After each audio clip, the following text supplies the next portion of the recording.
The house always wins. You've heard this 1,000 times.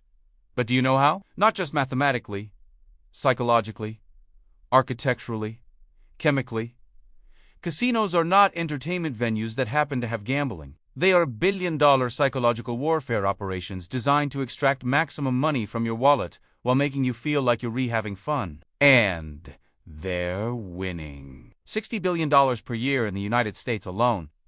More than the movie and music industries combined. This is the story of how they do it. Our story begins not in Las Vegas, but in Monte Carlo in 1863. The Casino de Monte Carlo opened that year and pioneered techniques still used today. The founder, Charles III, understood something fundamental about human nature. People don't gamble to win money. They gamble for the feeling of possibility, the dream that this spin, this hand, this roll could change everything. Monte Carlo sold that dream in marble halls with chandeliers and champagne. The setting mattered as much as the games, because if you feel special walking in, you'll gamble more walking out. Fast forward to 1946, Bugsy Siegel opens the Flamingo in Las Vegas, the first modern casino resort. Bugsy was a mobster, but also a visionary. He realized you could combine gambling with shows, restaurants, and hotels. Keep people on property. Keep them gambling. The longer they stay, the more they lose. Every dollar spent on entertainment and food is investment in keeping them near the tables. The Flamingo lost money initially and Bugsy was murdered by the mob for it, but his model worked. Within a decade, Las Vegas had dozens of casino resorts. The industry was born. By the 1970s, casino design had become a science. No clocks anywhere. No windows showing daylight. You lose track of time. You don't realize you've been gambling for 6 hours. The carpet is intentionally ugly, busy patterns and bright colors. This is called the gaming carpet effect. Your eyes hate looking down, so you look up at the games. The maze layout is deliberate. Finding the exit is difficult. You have to walk past hundreds of slot machines to leave, each one calling to you with lights and sounds. Maybe one more spin before you go. The psychology gets darker. Slot machines are engineered using operant conditioning, the same technique that trains rats in laboratories. Variable ratio reinforcement schedule. You don't know when the reward comes, but you know it comes eventually. This creates the strongest addiction pattern known to psychology. Stronger than cocaine in studies. The near miss is programmed. You see 2 cherries and the third cherry stops just before the pay line. Your brain interprets this as almost winning, but it's not almost winning. It's losing. The machine is programmed to show near misses more frequently than random chance would create. This keeps you playing. Modern slot machines have no mechanical parts. Everything is computer-controlled. The spinning reels are just animation. The outcome is determined the moment you press the button by a random number generator. But the reels spin for 3 seconds, showing you a dramatic near miss to keep you engaged. If the outcome appeared instantly, you'd realize you're losing and stop. The show matters more than the game. Let's talk about the house edge. Every single casino game is mathematically tilted in the casino's favor. Not by much. Just enough. Roulette has a 5.26% house edge. For every $100 you bet, you lose $5.26 on average. Doesn't sound like much, but play long enough and that edge grinds you down to 0. Always, Blackjack has the lowest house edge at around 0.5% if you play perfectly using basic strategy. But most people don't play perfectly. They make mistakes, split when they shouldn't, hit when they should stand. The real house edge on Blackjack is closer to 2% because of player errors. Slot machines have the worst odds. The house edge ranges from 5 to 15% depending on the machine. High-limit slots for wealthy players have lower house edge around 5%. Penny slots for casual players have 15% edge. You're literally paying more to play for less money. But penny slots are the most popular machines in casinos because the psychological hook is stronger than the mathematical reality. Here's where it gets really manipulative. The drinks? Free drinks for gamblers? Why? Because alcohol impairs judgment. Drunk people make worse decisions. They bet more. They bet stupidly. A sober person might quit after losing $200. A drunk person will chase losses until they're broke. The casino knows this. The free drinks cost them $20. They make back $500 in bad bets. It's not generosity. It's investment. Oxygen pumping is a myth. Casinos don't pump extra oxygen to keep you awake, but they do control air temperature precisely, slightly, cool, around 68 degrees. Cool enough to keep you alert but not uncomfortable. They control lighting. Bright but not harsh. No dimming that would make you sleepy. They control sound. Slot machines chime at the key of C, same frequency as a baby's laughter, subconsciously pleasant. Makes you feel good when someone wins a jackpot. Bells and sirens and lights go off. Everyone in the casino sees and hears it. You think people are winning all the time. You don't see the thousands losing silently. Availability bias. You remember the one jackpot, not the countless losses. Now, let's talk money. Casinos don't want you using cash. Cash feels real. Losing $100 bills hurts psychologically, so they convert your money to chips.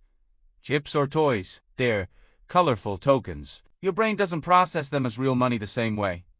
This makes you bet more and worry less. Even better are player cards. Slide your card in the slot machine. Money deducts electronically. You never see it leave. Just numbers on a screen going down. Completely abstract. No psychological pain of loss. The player loyalty programs are genius. You gamble. You earn points. Points give you free rooms, free meals, free show tickets. Feels like you're winning something. But the math is brutal.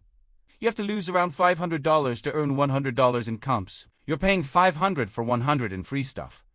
But it feels like the casino is rewarding you. And here's the kicker. The loyalty program tracks everything. How much you bet. How long you play. When you're about to quit, the system alerts casino hosts. They swoop in with offers. Free dinner. Free room upgrade. Just keep playing. They know exactly when you're most vulnerable. High rollers get the VIP treatment. Private rooms, personal hosts. Credit lines in the millions luxury suites. Private jets to Vegas. The casino loses money on these perks, but they make it back at the tables. A whale might get $100,000 in comps, but lose $5 million gambling. The ratio always favors the house, and the psychological effect is powerful. You feel like a king. The casino treats you like royalty. You don't want to disappoint them. You keep playing even when you're losing. The relationship keeps you hooked. Card counting is the only way to beat the house at Blackjack. Made famous by MIT students in the 1990s. But casinos have countermeasures. Continuous shuffling machines eliminate the advantage. Multiple decks make counting harder. Surveillance watches for counting patterns. If they suspect you're counting, they ban you. Not for cheating. Card counting isn't illegal, but casinos are private property.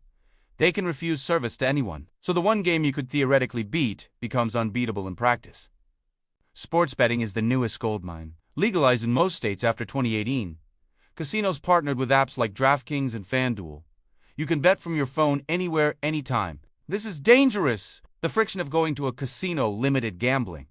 Now there's no friction. Bet during the game you're watching. Bet during commercial breaks. Compulsive gambling has exploded. Suicide rates among gamblers have increased. Bankruptcies have increased. But casino revenue from sports betting is up 300% since 2020. Let's talk about the money. U.S. casinos generated $60 billion in revenue in 2023. That's gross gaming revenue. The amount customers lost gambling, not revenue from hotels or restaurants, just pure gambling losses. Las Vegas casinos make around $15 billion of that. Atlantic City around $2 billion. Tribal casinos around $40 billion. The profit margins are obscene. Operating margin for casinos is around 20 to 30%, meaning they keep 20 to 30 cents of every dollar gambled after expenses. Compare that to retail at 5% margin or restaurants at 3%. Casinos are the most profitable legal businesses in America. The biggest casino company is MGM Resorts. Annual revenue, $18 billion. They own Bellagio, MGM Grand, Aria Mandalay Bay, and dozens more. Caesars Entertainment is second at $11 billion. They own Caesars Palace, Harrah's, Horseshoe, and 54 casinos total. These are not small operations. They're publicly traded corporations worth tens of billions. Their shareholders demand growth. That growth comes from making gambling more addictive and accessible. Now, the dark side. Problem gambling affects about 2 million Americans severely and another 4 to 6 million moderately. That's 2% of adults with serious gambling addiction. The suicide rate among problem gamblers is higher than any other addiction, including opioids. Financial ruin, destroyed families. Crime to fund gambling debts. Casinos know this. They have responsible gaming programs. Self-exclusion lists. Hotline numbers. But these are fig leaves. They spend billions on marketing and pennies on problem gambling prevention. The business model requires addicts. If everyone gambled responsibly and set loss limits and walked away when down, casinos would go bankrupt. They need people who can't stop, who chase losses, who gamble to rent money. That's where the profits come from. Here's the most cynical part. Casinos lobbied for decades to legalize gambling in more states. They funded campaigns. They bought politicians. They promised tax revenue for schools and infrastructure. And yes, states get tax revenue, but studies show the social costs outweigh the benefits. For every dollar in tax revenue, states spend $3 on problem gambling treatment, increased crime, bankruptcy courts, and social services. The casinos win, the states lose, the people lose. But the politicians got campaign donations and casinos got new markets. So what's the bottom line? Casinos are not entertainment. They're not harmless fun. They're precision-engineered wealth extraction machines using every trick of psychology, architecture, and chemistry to take your money while making you feel good about it. The house edge guarantees they win mathematically. The design guarantees they win psychologically. The drinks guarantee they win chemically. You are not their customer. You are their product. Your losses are their revenue. Your addiction is their profit margin. The house always wins, not because they're lucky, because they built the house to guarantee it. Every wall, every light, every sound, every drink, every smile from a dealer, all designed to separate you from your money. And they're very, very good at it. $60 billion per year. Good. If you made it this far, let me know your casino experience in the comments. And subscribe if you haven't. Thanks for watching.